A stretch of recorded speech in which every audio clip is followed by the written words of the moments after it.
Atrapada al mirall és una novel·la que vaig escriure perquè volia parlar de la violència de gènere en la seva forma menys visible, que és la violència psicològica.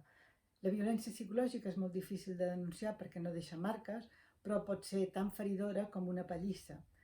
La violència psicològica utilitza com a armes el donar, el menystenir l'altra persona, per exemple, dir-li tu no vols res, o ignorar-la, no dirigir-li la paraula durant dies, o fer-li trontollar la seva estabilitat mental.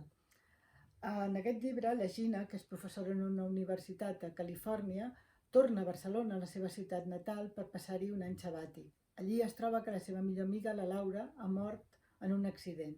Comença a parlar amb la gent propera a l'amiga, el marit, la mare, la germana, el soci, el psiquiatre, i a través del que diuen tots ells acaba fent-se un dibuix complet que li dona una idea de què és el que ha passat.